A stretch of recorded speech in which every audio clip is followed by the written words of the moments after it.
Liz, welcome to the podcast. I'm so excited to be here. Thanks so much for having me. Yeah, that's great. So we'll have some listeners who know you, and a few might be meeting you for the first time. Can you share a little bit about your background and what you do as an entrepreneur and founder of Sseko? Yeah, so my name's Liz Forkin Bohannon. I am the co-founder and CEO of a global socially conscious fashion brand called Sseko Designs.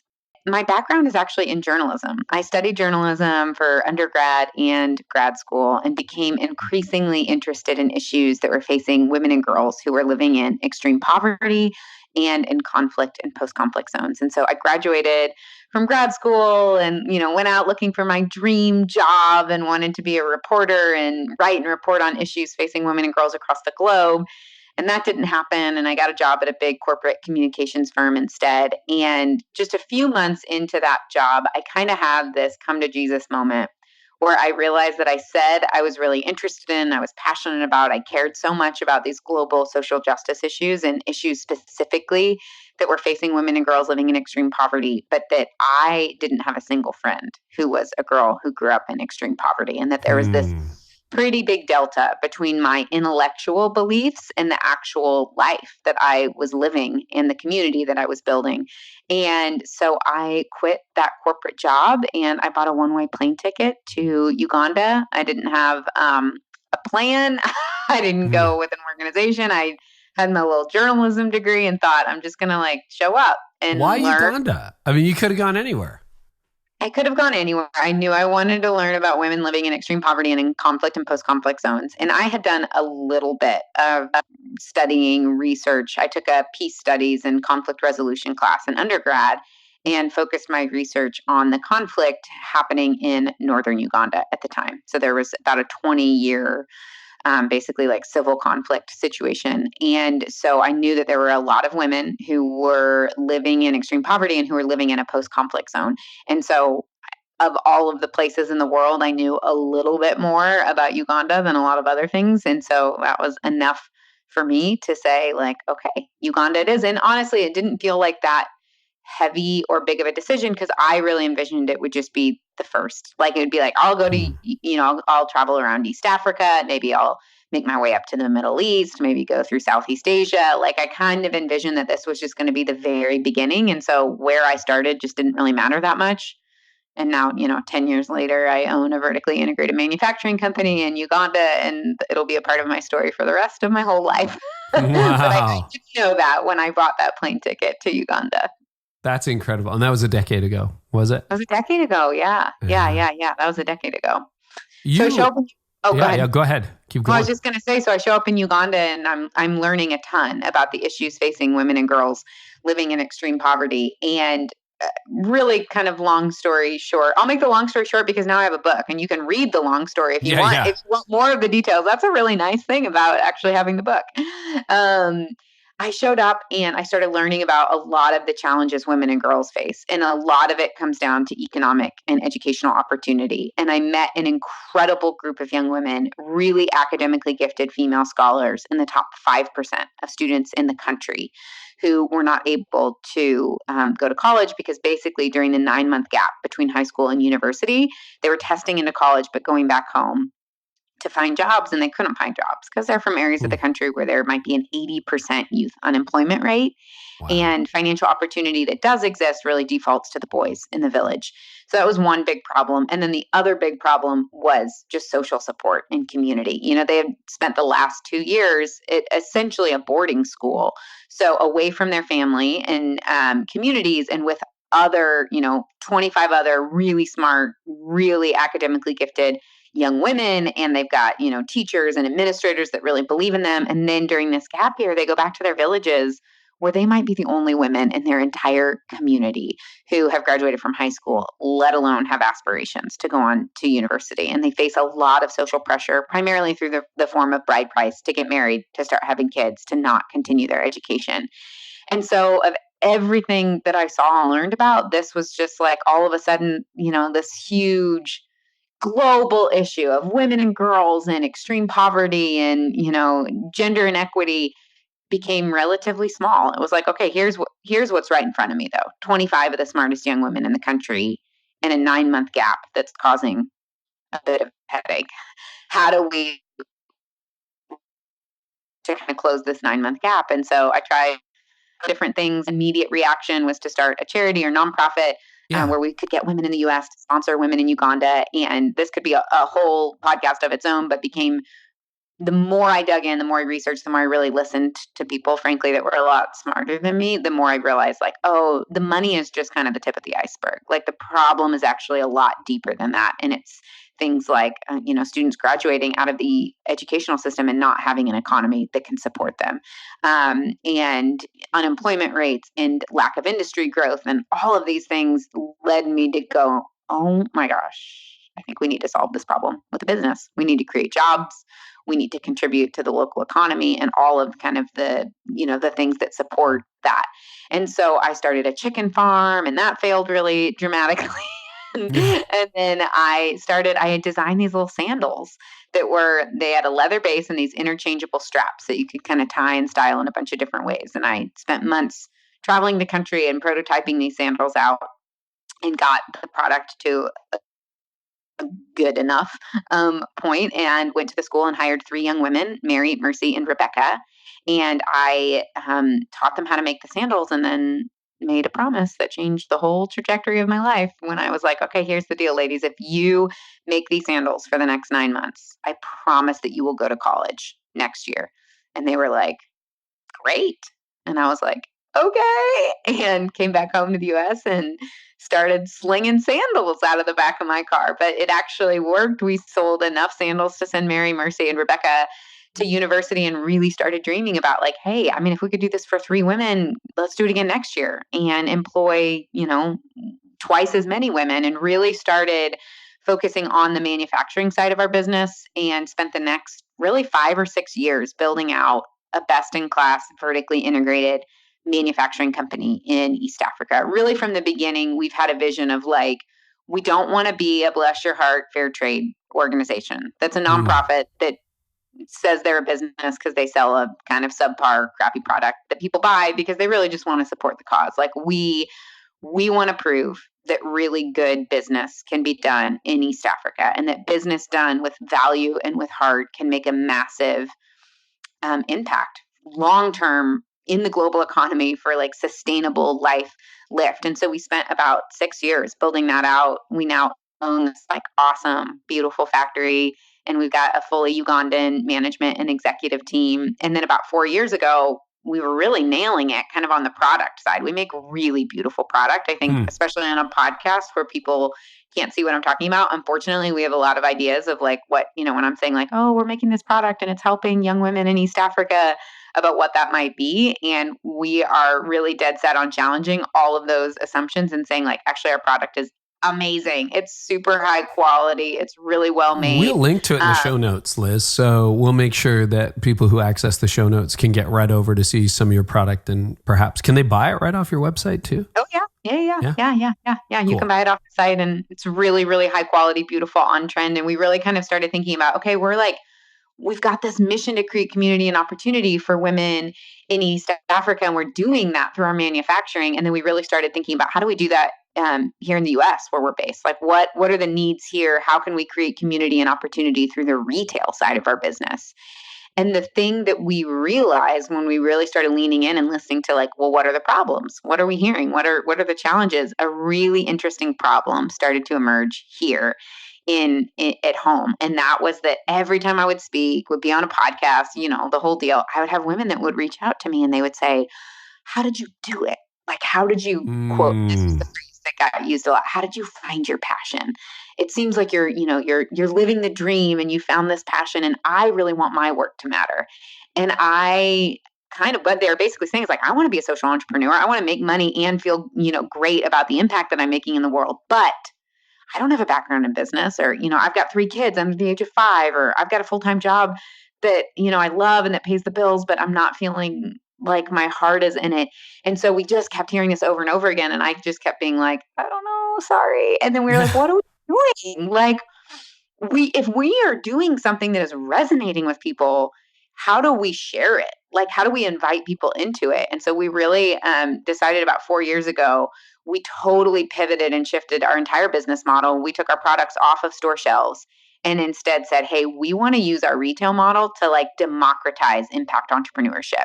And for that woman who's got 3 kids under the age of 5 who wants to be a part of something, like we want to help her build a business and a life of purpose and passion and impact. And for the woman who's a full-time marketer, we want to help bring her into a community where she can actually feel like her life is making a difference. And so we launched what we call Sseko Fellows. And so basically, instead of selling through stores, we sell through individual impact entrepreneurs in their community. So they sell the product, they tell their friends about Sseko, they style their friends, and then they earn an income. And these women are the backbone of our retail business now. In the first full year, so we had about 30 women in this like kind of secret pilot program that we ran.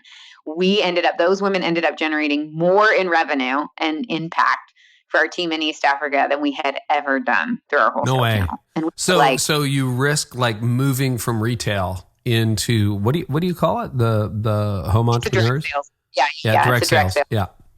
Yeah. Yeah. And so we were like, oh my gosh, this is it. This is who we were meant to be all along, like creating community and opportunity, not just for women in East Africa, but by doing that, by creating community and opportunity for women right here at home. And so now we have just this like beautiful, epic global sisterhood. We just actually on October 31st found out every year our like top sellers earn an all expenses paid trip to Uganda. So we've got this crew going over and they get to go to Uganda and they get to learn about how our products are made and meet their Ugandan colleagues. And we share meals together and just like get to see like this is it. Like this is the full picture of our global sisterhood. And actually, we're a lot more similar than we think we are. We have a lot Yeah. more in common, share a lot more. And just how like motivating and inspiring it is when our team in Uganda feels connected to this, like, oh, I get to show up at my job making sandals in Uganda.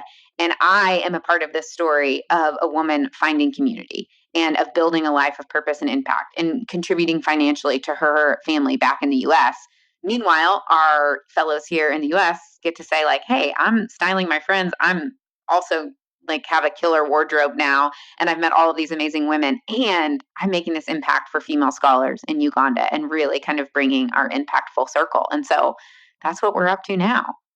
How did you select those women? Those both in Africa, you told us a little bit about it, but in America, how did you find those 30? It was just whoever would take us up on it. So we went through and looked at like all of our repeat customers. Like, do we have women purchased a lot from us over the years? We had like a kind of subgroup. We called it the Brave Collective, and and I think in hindsight, this is a really good lesson of why you should do things like this. We had like a subgroup called the Brave Collective that was there. We didn't sell them anything. It was not like promotional. It was literally just like, hey, we want to create a space online for women who love our brand. But more than loving our brand, they believe similar. Like the reason that they resonate with our brand is because they want to create a world that's better and brighter for women and girls. And so like we would do monthly challenges that were all about like taking a brave step. And you would have women we would, say, we would give ideas of like, here's something to do this month. And it had nothing to do with Sseko. It had all to do with like, you were created for a purpose.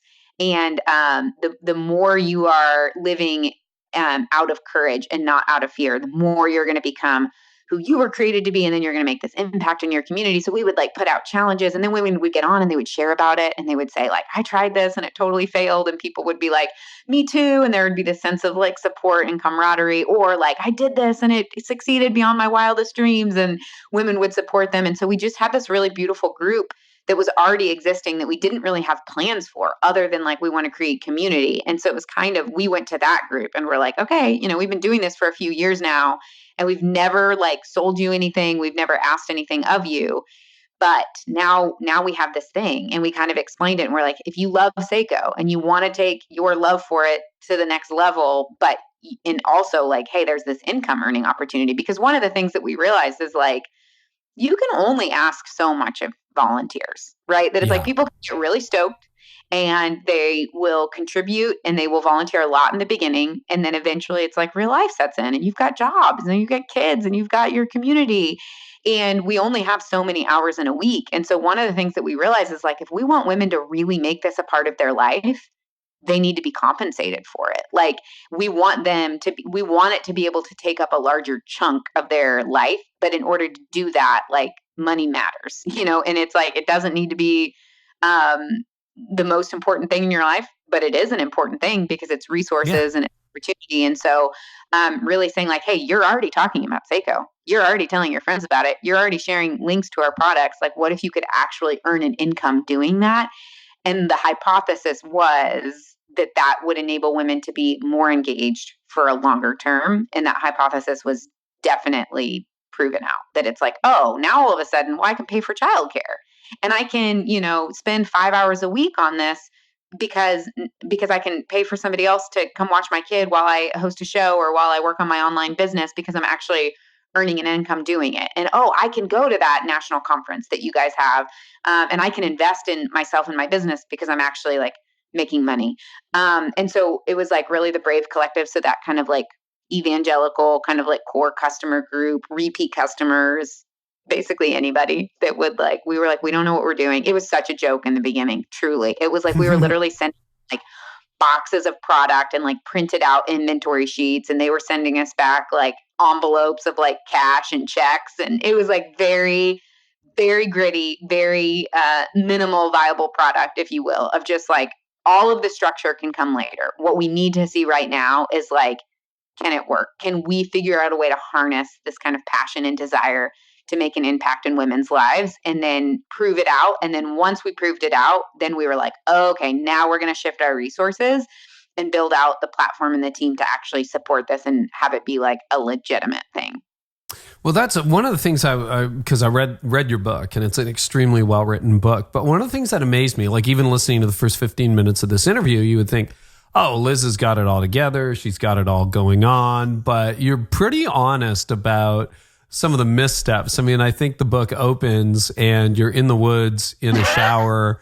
And the shower stops, and you're going to a really important meeting, and then there was a time in your company where you ran out of money, and you kind of own your junk pretty, like it's not just the steady climb up and everything's perfect and everything's so Wall Street or Madison Avenue. Like that is not the story. So I guess my question is, it's an interesting combination.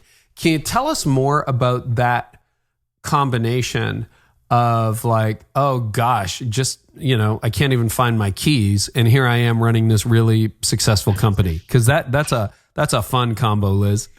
I don't think I'm very unique. I think I'm just unique in my honesty about it. And the reason that I'm honest is because throughout the last 10 years, it has been so harmful to me to hear these stories of the unicorn, of the silver bullet, of the like, oh, I just like casually tried this thing and everybody loved it. And then my biggest problem that I ever had in my business was my demand outpaced my ability to like provide, and it's just like, because what that does to people is it creates this sense of like when they mess up, when they struggle, when something flops, their narrative is like, oh, it's because I suck. It's because I'm an idiot, or it's because like nobody wants this. Nobody's interested in this. Like I'm doing something wrong.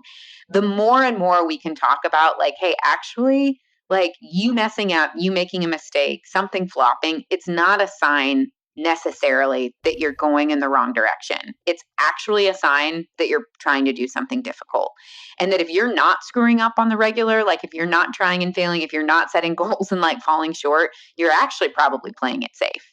And long term, like that's a bummer. Like that's going to be what over the course of your lifetime you look back on and say like, man, I didn't give it a shot. I didn't try. I was ruled by my fear. And so one of my core purposes in my life is like, yes, I want to run a successful business and I want to create a massive impact for women and girls across the globe. I want to do that in a way that only encourages and inspires other people to either be a part of what I'm doing or to go run their race and to have like the freedom to go out, to try hard things, to fail, and to have a whole community of people that are saying like, hey, your failures, your embarrassments, your mess ups, your mistakes, like they're not a sign that you're doing the wrong thing. They're actually a sign that you're probably on to something really great and you're doing something really rare and really brave. So like don't give up and don't stop. And we only do that as leaders, when we go first, when we say like, hey, I'm not going to stand in front of a group of people and ask you to share your mistakes, but without, and me stand here and say like, look at me, I've got it all figured out and I'm so smart and I just stumbled upon these awesome things that work. Mm. And instead saying like one of my mottos as a leaders is like, go first in the hard things and show people the way in that. And it creates a remarkable sense of freedom and inspiration and encouragement for people. Have you always been that way? Is that your default personality, or is that a learned behavior? It's really learned, actually. Mm-hmm. I don't know if you're an Enneagrammer at all. I am. And I I'm an 8. normally, you are. Uh-huh. I'm an 8. So there we go. There you go. So you know this, that vulnerability is very difficult. Of all of the numbers on the Enneagram, vulnerability for an 8 is the most difficult. We are, and I would say this is very true to me. I have an easy time being honest. I have a difficult time being vulnerable because my MO is kind of like, I want to protect myself. I don't want anybody to have power over me. I need to protect myself and my people. And there's like kind of this strong protective instinct around how I exist in the world. And so it actually has been a very painful learned process to say like, life is better when we do it together and when you put down your defenses and when you let people in before it's all like tidied up and, and polished off with a bow. And so, yeah, I don't think it's actually been something natural, but I generally believe that when we lean into the things that aren't necessarily natural for us, that is really transformational. That there's like one thing to be like, well, this is just who I am and how I exist in the world. And for me, it's absolutely been a process of taking the risk, of being really scared, of letting somebody into something, and then to watch how that creates community and transformation and trust. And that has completely transformed my entire life. How did you do that? And what were like that? That's fascinating because I mean, your book is remarkably raw, like very honest, not in terms of this big expose about here's a secret I'm sharing with the world. But just like, sometimes I spaz out a little bit. Sometimes, we almost went bankrupt. Here I am in the woods in a cinder block building with shampoo in my hair. And I've got, and oh my gosh, that key meeting you had with an investor where you got Alibaba wrong. Oh my gosh. That was great. I mean, those are pretty fun moments that would be easier not to mention. Absolutely. I think I really started practicing this probably honestly in college. I lived in a house of women. There was like 6 of us, and I had some really awesome models of people older, like adults who were living in really intentional community and just doing awesome stuff with their lives. That wasn't like I got married and I bought a house and I bought a bigger house and then I took the job that would let me buy more stuff and buy a bigger house that was further away from people and just loving one another really well. And because they were so loved by one another, it enabled them to love their communities in really powerful ways. And I really started leaning into like, how are they building these really beautiful lives? And one of the key things that existed in every single one of these communities was they have a core group of people with whom they are 100% honest, open, transparent, and vulnerable with. That they share their stuff, that they give authority to their friends to be able to call them on their stuff and ask difficult questions that normally we're like, oh, that's rude. You shouldn't ask me that. Like that's pushing, that's, like that's being too nosy. And really saying like, nope, like you have authority to be a part of this. And I'm committing to kind of being completely open and honest and transparent. And starting in college, my sophomore year of college, I lived with a group of gals and really, it was so awkward and so forced in the beginning that I was like, okay, we're going to do these house meetings, every Monday night at 10 p.m. because we're college students and I could never do that now, and it was like the whole purpose of this meeting is that we're going to talk about our lives and we're going to talk about hard things and we're going to talk about if something happened in the house and you were frustrated or your feelings were hurt or you're, feeling annoyed by somebody, like this is the time and place where you're going to say it out loud and then you're going to talk about it in front of all of us. And then we're going to ask one another for forgiveness and we're going to pursue like reconciliation. And it just started like as, 6 women in a college house. But through that, what I realized is through many, many months of it being just like super weird and awkward and feeling like really forced, slowly what started happening is we kept holding the space, and then it just kept getting realer and realer. And the more real it got and the more real we spoke out, here's this thing I'm really struggling with. Here's this thing that I did or didn't do that I have a ton of shame around. Or here's this fear and it's like keeping me up at night. And like that it just creates the sense of then everybody around the room starts going like, oh my gosh, yeah, me too. Like I've totally been there. Or I'm feeling this thing in my own life. And it just made life so much better. Like when we take things out of secrecy and bring them into the light in community and through vulnerability and through transparency. These are friend groups. I'm 10 years out of college now, and I communicate with these women, and I mean 15 times a day. And like we meet once a year in person. I mean, these are still absolutely a core community. They are one of the kind of core communities that are the reason that I can go take massive risks in my life. And I can put myself in positions where I make mistakes and I experience like a ton of shame and failure. And like, because I know that I have this group of people that like, I don't need to hide that. I can come back and I can share that with, and that enables me to take these bigger risks and leaps. And you only have to do that so many times. You're like, oh, I did this really hard thing that was like really unorganic and awkward in the beginning. But then look at the fruit of that a year later, 5 years later, 10 years later, that it's totally transformed like how I live in community now here in Portland, how we run our business, and like how like what we're trying to do through the Sseko Fellows is say like, I'm saying I want to create the community for you, Sseko Fellow, that I wish I would have had 10 years ago when I started out as an entrepreneur, because it is for real. Like if you are trying to do something difficult in the world, you are going to face criticism, self-criticism and external criticism. Like you are going to experience deep shame, failure, risk that you could avoid if you took the safer path. Like come join a group of people that when you fail will say, yeah, me too. I totally have been there, because honestly, your ability to show up and to laugh. You can't laugh at yourself if you think I made this mistake and it's because I'm an utter failure and I'm totally worthless. That's not funny.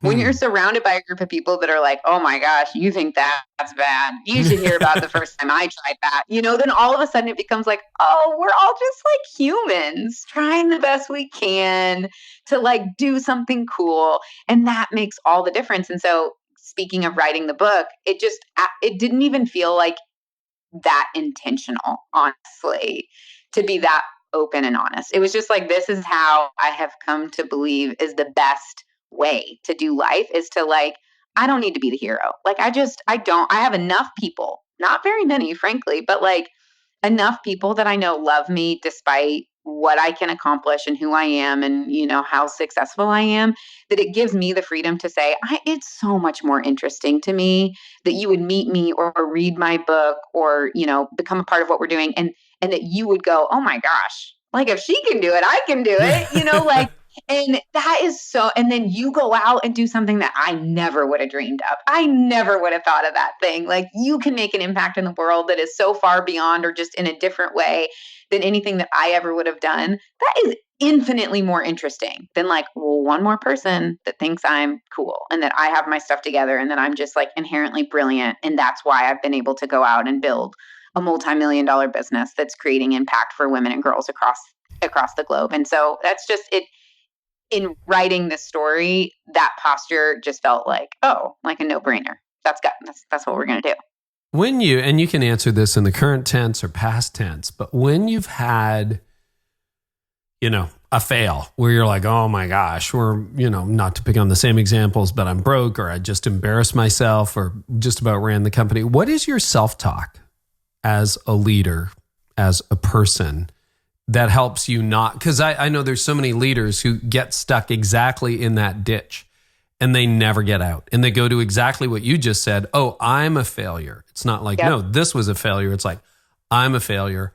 I'll never amount to anything. How do you talk yourself out of that, or how did you? Yeah, I kind of touched on this a little bit in the book. There's a chapter called Be on Assignment in Your Own Life. Mm-hmm. And it kind of talks about, so I moved to Uganda originally as a journalist. And so I had gone to journalism school, and all you do in journalism school is like learn how to ask interesting questions, follow leads and then communicate that in the way that feels like the most honest, true version of the story, right?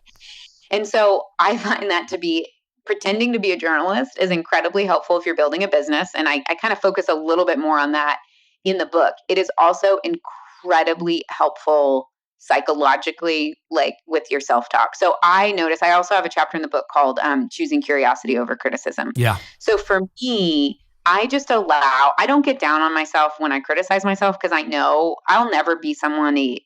Maybe I will. Maybe I'm not self-actualized enough and there are people that are out there. I've kind of succumbed to the fact that it's like when I make a mistake, when I embarrass myself, when I see the numbers pull through and they're not what I thought they would be, I have this great idea and I sell a bunch of people on it and then it ends up flopping. I pretty much feel like I'm always going to criticize myself. Like my gut instinct, unless I have some nirvana moment or transformation, will probably be, you suck. You suck. You're such a failure. You're such a fake. That is a huge, and part of the reason why I titled the book Beginner's Pluck is because one of my kind of key and core insecurities, especially when we were making this big shift from wholesale to direct sales, was like, okay, if we do this shift and we fail, everybody around me is going to look at me and go, see, it was just beginner's luck. They're going to look at the way that you succeeded and say, see, she tried again and she failed so miserably. Nothing that she's done in her life and her career is valid. And it just proves that she's a fake and she's a fraud. And now she's finally getting found out for being the fake and fraud idiot that she is. Whoa. And so that is my shame story, is that I'm a fake, I'm a fraud. I can convince people that, but really when it comes down to it, I can't execute. I can't pull it off. I'm not successful. I'm a failure. And it doesn't matter how big or how small, like immediately my brain goes to that. And I have given up trying to keep myself from immediately going there and instead said like, all right, you're going to immediately, your gut reaction is going to be that you suck.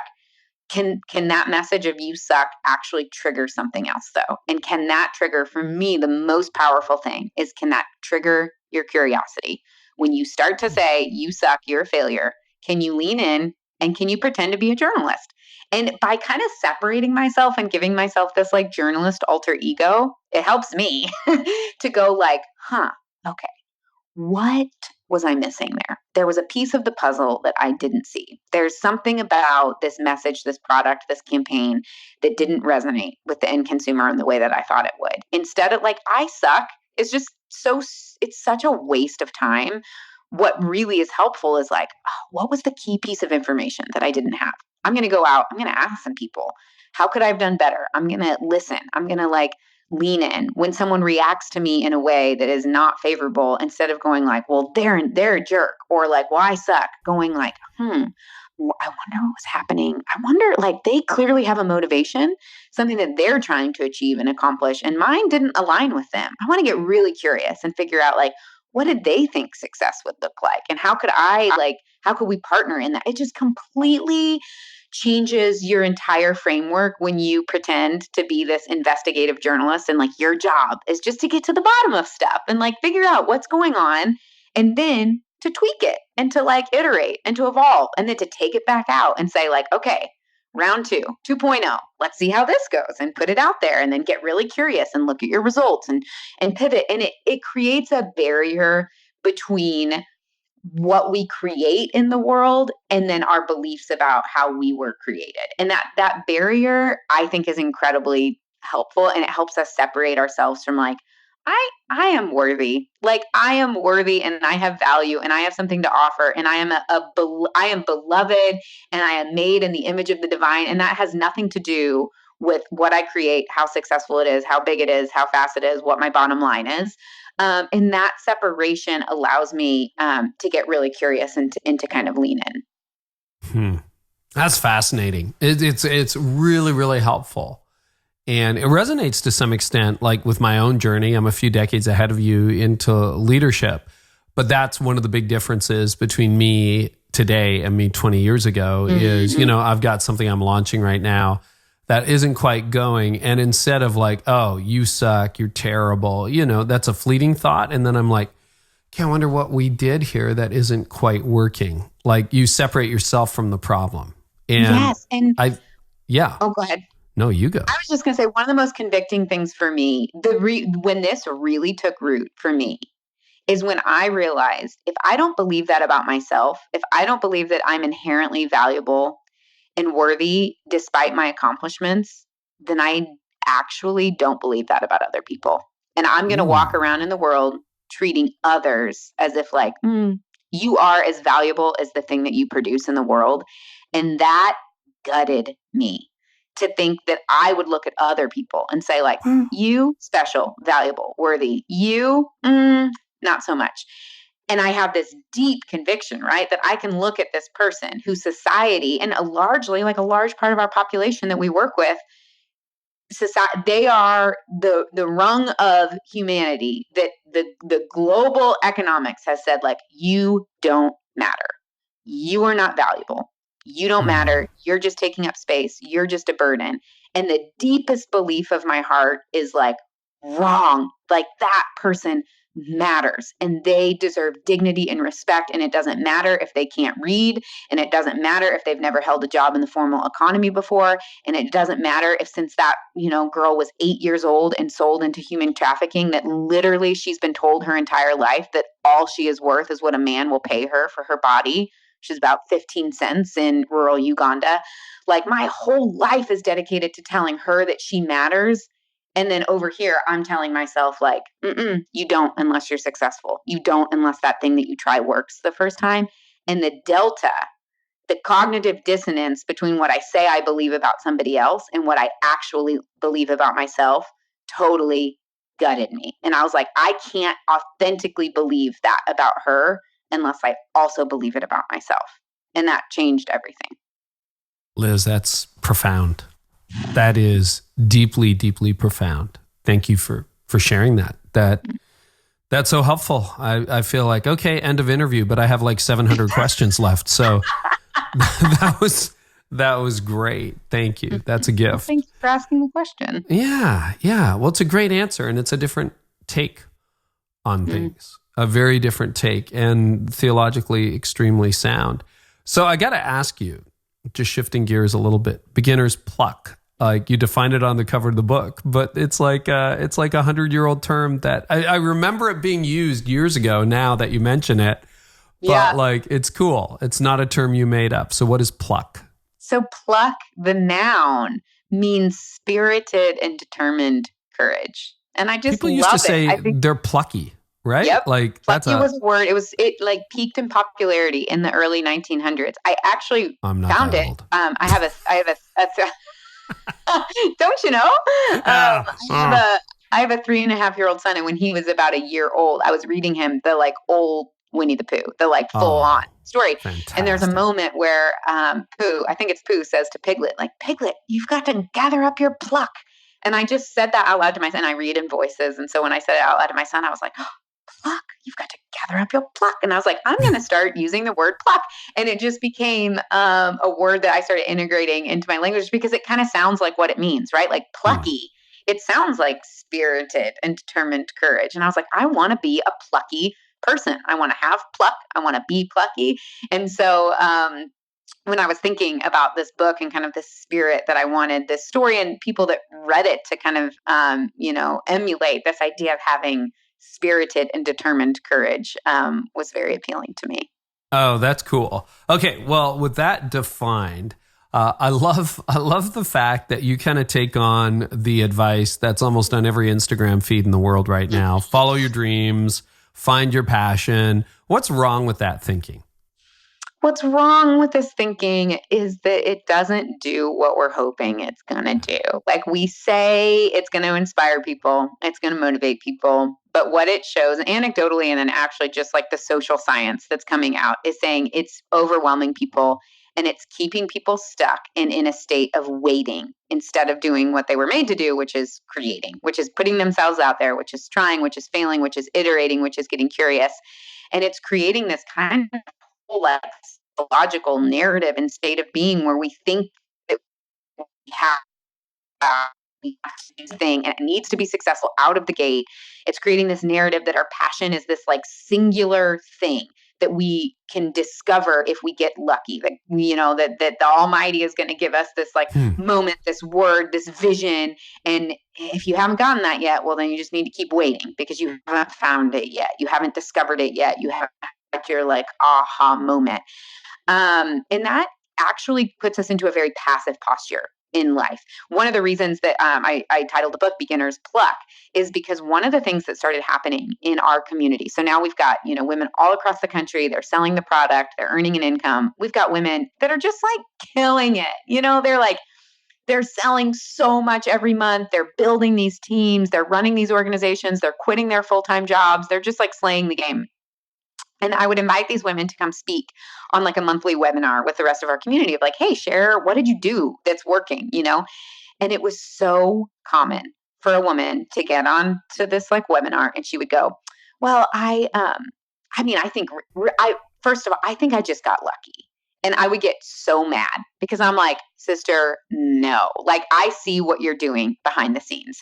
And I see the leadership principles that you are enacting of grit and of curiosity and evolving and iterating and putting out a minimally viable product and then tweaking it and, and being good with good enough, all of these things. I see you living that out. That none of that has anything to do with luck. It's actually pluck. But the thing that would make me so mad about it and why I just banned the word luck on our monthly calls is because when one person hears somebody else say, well, I think I just got lucky, that puts them into the state of passivity where it's like, well, I guess I just have to wait until I get lucky. When someone's like, well, I found my passion, I had my aha moment and I never could have seen it coming. It just hit me like a million, bricks. And then that when somebody hears that story, that puts them into a state of passivity where it's like, well, they didn't do anything. They can't like say what happened. It just like hit them and it just came out of the sky. So I guess I'll just like keep sitting and waiting and like thinking and dreaming without actually doing anything about it until I have my aha moment.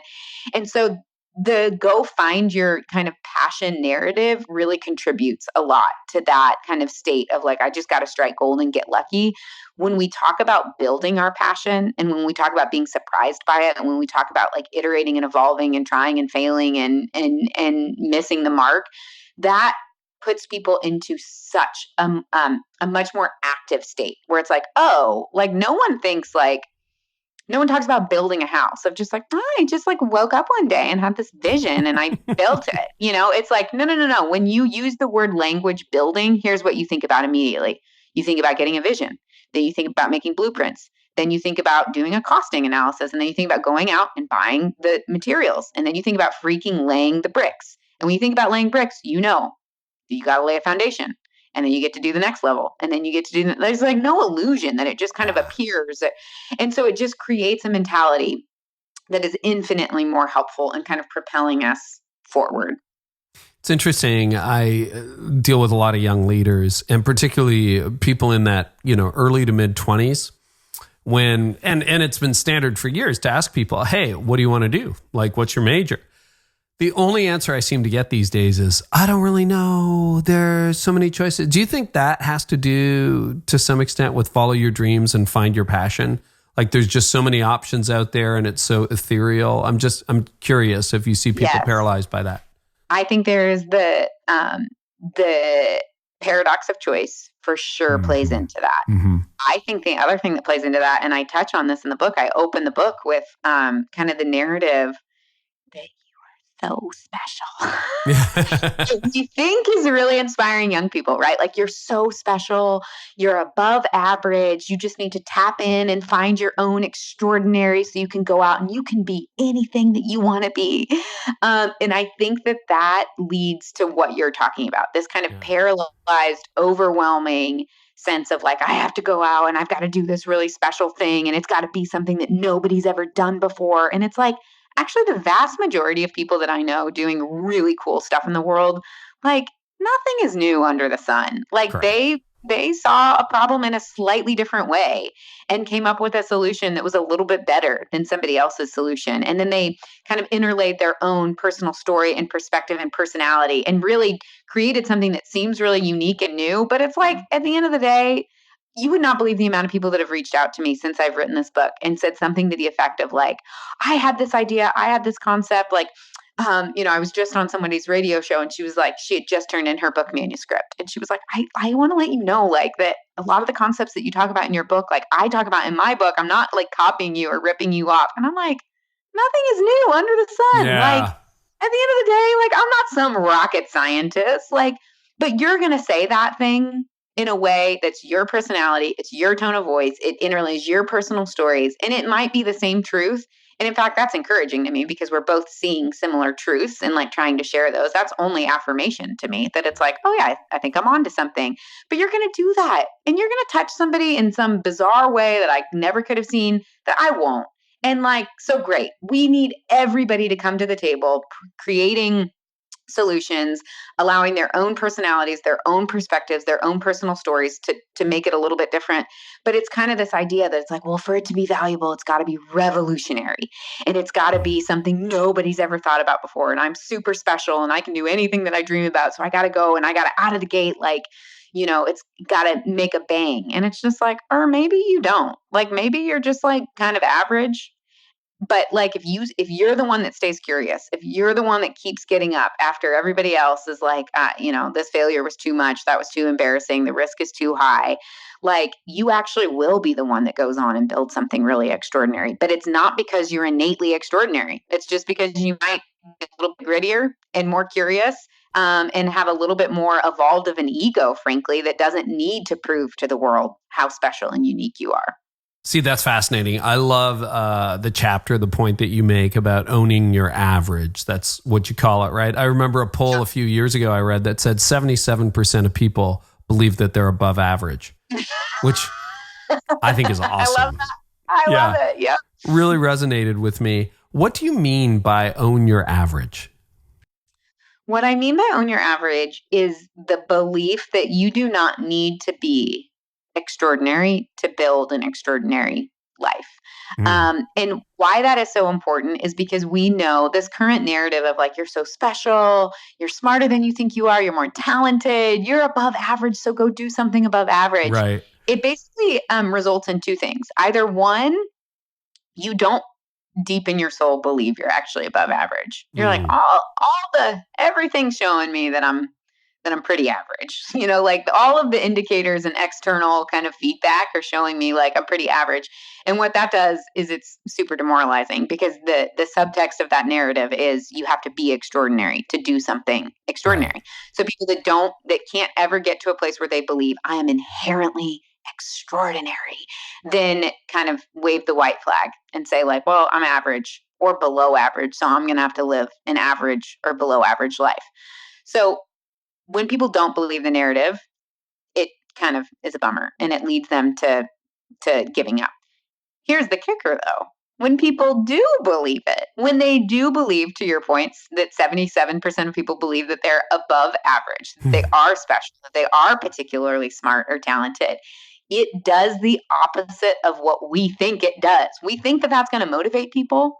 What that ends up doing is it puts you into a state where you are more concerned with protecting your image of being seen as special, as smart, as super talented. And when you do that, you stop taking risks. You start saying yes to stuff you think will go to prove your point. Like, I'm smart. I try something and it succeeds. So we see this really clearly. And I reference this study in the book that's done with grade school age kids, where what they do is they give two groups of children the same test and they get their results back. They tell one group of students, oh my gosh, you did really well. You are very special. You're really smart. You're really talented. They take the other group of students and they say, hey, you did great. You're probably really curious and like gritty. And I bet you got frustrated on that question and you didn't give up. Maybe when somebody else would have done. Like, well done. Good job working hard on that. And what ended up happening is they gave another test to the students. And this time they got to pick their test. And they knew what was there was a challenging option and a less challenging option. And they gave it to both students. Students in the first group that were praised for being inherently smart, talented, and special chose the less challenging assignment. Students in the other group that were praised for their curiosity and work ethic chose the more challenging assignment, because the students in the first group had been told they were special and that they were smart. And now they didn't want to risk showing that person was wrong. They wanted to say like, okay, well, she thinks I'm smart, so I'm going to do the like easier thing so I can keep showing that I'm like really smart. Wow. Whereas the students who were praised for their work ethic were like, oh, cool, I'll take on the bigger assignment. This will just be another opportunity for me to show that I can like work hard and like solve problems. And then here's the craziest part. The results of that second test, the students in group 2 that were praised for their work ethic actually performed. Their actual success rate on that more challenging assignment was higher than the students that chose the easier assignment, that were now more concerned with showing like, I'm smart, which is completely, I've got 2 sons. I have a 3.5-year-old and a 1-year-old, and it's totally changed my parenting philosophy. Yeah. But like, of course, my gut instinct as a mom is to see all the ways in which my son is so special and intelligent and above average. And we do not say that in our home. Like when he does something that we're proud of, we're like, buddy, that was so awesome. Like I saw how frustrated you got about halfway through there and you kept going. Like I saw how you got really curious and you like followed that rabbit trail and like, look at this cool thing that you discovered and created because you like followed that lead. And really like trying to create a culture where he doesn't like, I don't need him to believe that he's above average, that he's God's gift to humanity, that he's like super special. Like I want him to be praised and to be seen for being curious, for being hardworking, for not giving up even when he's really frustrated. Because what we know is that ultimately like that it's that kind of freedom and excitement that gets people to actually go out in the world and create. And so to me, it's like, hello, like we have an entire industry of like motivation and inspiration and all these inspirational gurus on Instagram that are actually telling us something that isn't motivating us. It's keeping us 100%. feeling like stuck and scared. And so a huge hope with this book is that I'm like, and I'm a very big advocate of like, I'm not just going to go out and critique something. If I'm going to critique it, I need to show up with a better offering. And so this is kind of my offering of like, hey, I'm critiquing current culture and what you're hearing and telling you that it's actually not helping you. It's probably hurting you. But then I want to replace that narrative with something that I think is infinitely, one, just more true, more life-giving, and is going to be the thing that helps propel you out of waiting and into creating. I love that. You know, I don't know how old that study is or whether it was around, my kids are in their 20s now, but I remember similar findings when our kids were younger. And I inherently wanted to praise the report card. And we shifted gears when they were young and started praising the effort. Like a B or a C where you did your best was worth more than an A that you cruised to. And my kids did well in school, but like we tried really, really hard to praise the effort, not the result. And even honestly, as an employer, as a boss, that's not a bad strategy. You know, we've got to hold accountable to the outcomes, but you really want to reward effort because at the end of the day, it's just not always going to work out the way you want. In a similar way, you argue that dreaming small is better than dreaming big. Like I love how you just tackle the motivational culture that we live in, this motivational moment. What do you mean by dreaming small? What I mean about dreaming small, and I will caveat this with saying, like, if you've known me for 10 seconds, I'm a big dreamer and I love you big kind of dreams. correct that toward the end of the book too, where you're like, you talk about big vision, but you don't start there. Yeah. And the point is start is the operative word. Yeah. So often we tell people that they need to start the big dream. And that just completely paralyzes and overwhelms people. And even the word dream kind of insinuates that we're like sitting in a white room with, like maybe some music on, getting a vision or like a dream. Even how we get that like dream in the first place is like very like, oh, it's kind of that going back to that, like it comes to you from somewhere above and it's mysterious and then you just stumble upon it. And what I love about the idea of dreaming small is if you can take a big dream and just make it as small as it possibly goes. And in my own story, right, of like I had this huge dream but it was too big. The problem was too big. The enormity of issues facing women and girls and global extreme poverty and gender inequality. Like I was like, like we could do this thing and it's gonna, we'll have like $1 million budget and we'll bring, millions of women and girls out of extreme poverty. But it didn't actually lead me to doing anything because it was so overwhelming. And it wasn't until I broke it up and I made that dream as small as it could possibly go. And for me, that came in the form of like giving up the big dream and saying like, go make a single friend. Like go know one girl who grew up in extreme poverty and like have a relationship, which is a pretty low, like no one is like getting on Oprah for making one friend, like that's but that propelled me for the first time to just take control of my own life, have some integrity and like build a life that was consistent with what I said I cared about. And through that tiny dream of like making one friend, well, then that tiny dream became like, one friend. Okay. And then that led me to learning about one problem. And then like, okay, this one problem needs a solution. And then I'll try to create this. And then maybe we can just help 3 women, just 3. We'll just start with 3 women. And then 3 women became 6 women and 6 women became 18 women. And now we've enabled hundreds of female scholars. We've created jobs for thousands of artisans across the globe. But none of that happened until I just did something. And for me, I didn't do something until I gave myself permission to dream small and to just try one small thing. And then that created kind of the momentum, and the momentum combined with a sustained sense of like curiosity, following rabbit trails, letting it get a little bit bigger and bigger, was so much more helpful. So the dream small message isn't for the person. Like I'm not talking to Elon Musk. Like I'm not telling him he needs to dream small. Like you're fine. You're like doing fine. You're dreaming big. You're chugging along.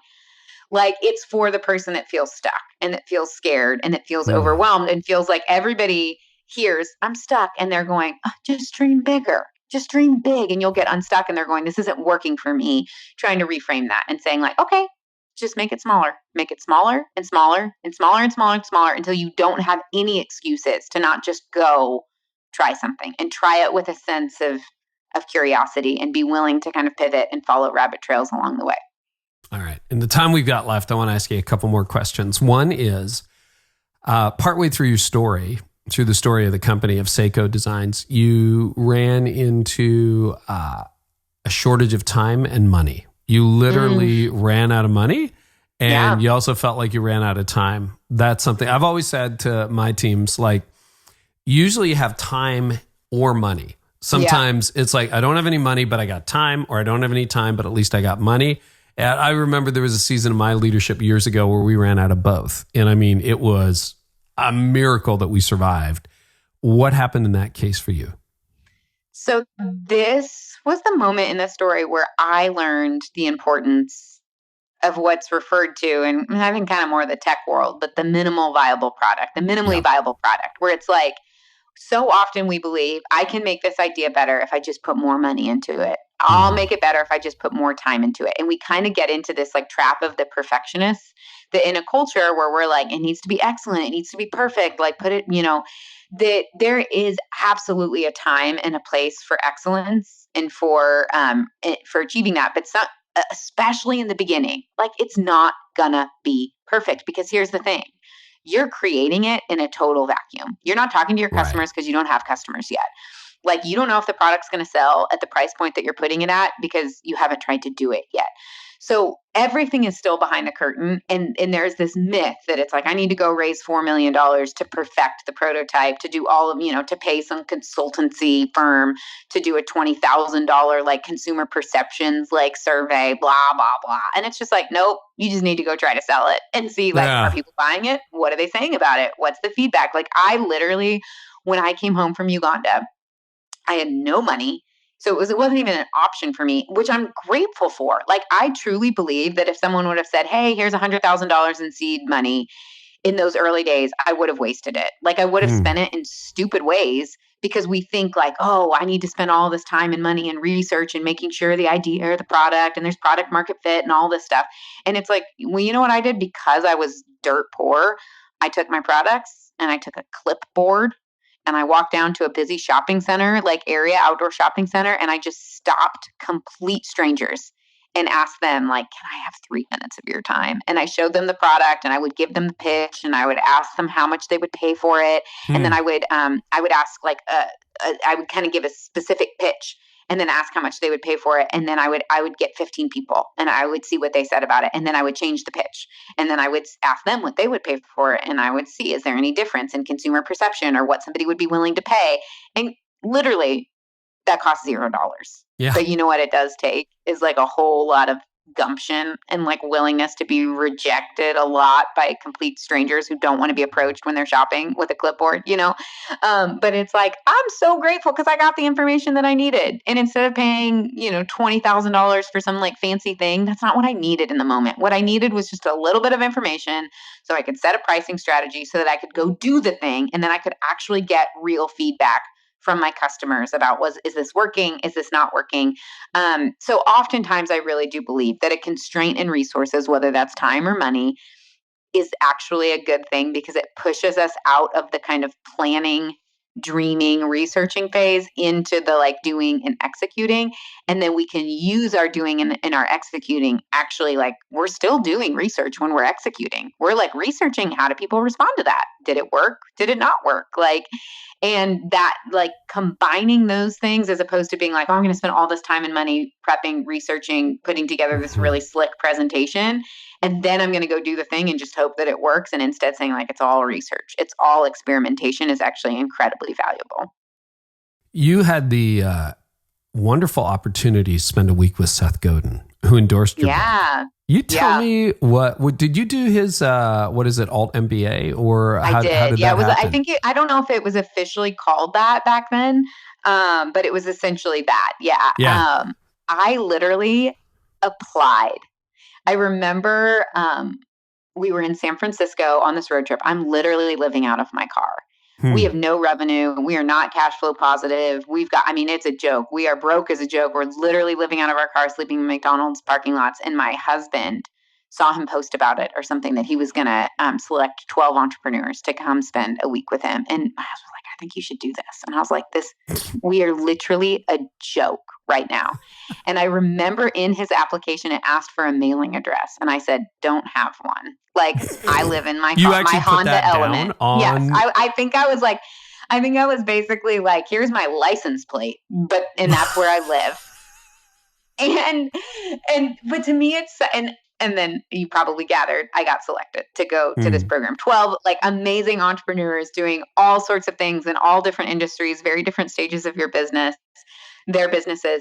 I believe that probably part of why I got chosen was because I like the whole adage of just like fake it till you make it, of just like, well, pretend you're bigger and you're further along and you're like fancier than you are. I was just kind of like, I'm such a joke right now that like, I don't need to pretend. I'm just like going to be who I am. And, maybe if at the very least someone laughs when they read this application, like, whatever, I'll count that as a win. Because the stakes felt so low because it felt like so impossible. Like, obviously I'm not going to get selected for this. And then I ended up doing it and it was amazing. But I really do think that it's like honesty and showing up like where you are. The other thing is I think it's like when I say, I don't mean that I was super self-deprecating. Like, I think I was honest about where I'm at in the journey, but also honest about my passion and my belief that it was going to work. Because I do think that is a really important distinction. I don't want to hear people say like, well, just like be honest about where and like be so like, I have a whole chapter in the book called, I think it's called, I should know this. I think it's called Wow Before How or something like that. Yeah. But it's all about concept. Zig Ziglar, I think, he talked about this. He's like a very famous, like sales guru. And he talked about this, like, the cap, the like ceiling for how passionate and how much somebody can believe in your own idea. And you have to take responsibility for that. There are far too many people that are like walking around and they're like, oh, I'm going to like casually throw an idea out there and see. In fact, this happened just recently. My husband and I are always coming up with business ideas. It's kind of like our side hobby is we're just always like coming, other brands and whatever. And we were talking about it with some, this like kind of silly idea that we had. And we were talking about it with some friends and we just like threw it out. And like, no one was like, we just threw it out so casually. And no one in the room was like, oh my God, that's so brilliant. And there's this part of you that's like, well, it must not be good. Because no one was like, oh my gosh, that's amazing. And then I'm the annoying person who is like, I'm recalling my own words to myself in the book that I just wrote. that is like, oh, we didn't sell it. Like, we didn't talk about what the problem was. We didn't talk about the solution. We didn't talk about why it was so awesome. And so many people do that. They're like, well, I don't want to look stupid. So I'll just like throw an idea out there. And if people love it and they go crazy on it, then that'll be my validation that it's a really good idea. And it's like, nope, it's your baby. This is on you. No one will ever be more excited about what you are building, about the problem that you see, about the solution that you're offering than you. So if you stop at level 3 out of 10, no one will ever surpass you. Like, that's it. The most excited anybody will ever get about your idea is a level 3. Like, it is on you to take it to a level 12. And then if you're lucky, some people will rise up there like with you. And so I'm sure when I was very honest about the fact that I was living in my car and we weren't cash flow positive, I also was casting a vision for like, but here's why what we're doing is going to change the industry of fashion. Here's how this is going to change the game for women and girls across the globe. And it's kind of on us to strike that balance between being honest with our failures and with our current struggles, but then also like bringing the enthusiasm and the passion to our ideas so that other people can join alongside of us. So I don't, you could ask Seth why he picked me. That's that's my couple best. of insights after spending some time. And I mean, all that, like what did you pick up? What are some life lessons? Yeah, I know with Seth. I mean, a lot of the book.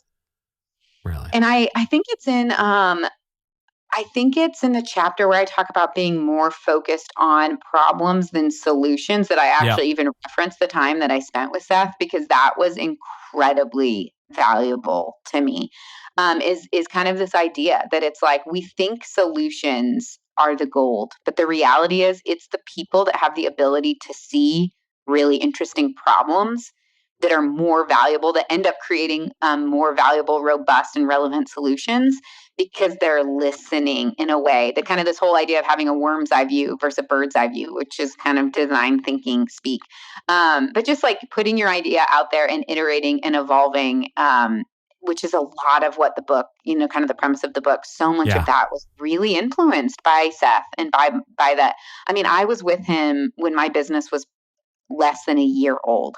So I just feel so incredibly grateful that a lot of those mentalities and mindsets that could have taken me many, many years to learn, I kind of feel like I had a little bit of a head start from his wisdom. Now, the awesome thing is like, you don't have to spend a week with Seth Godin. You can read his books and follow him.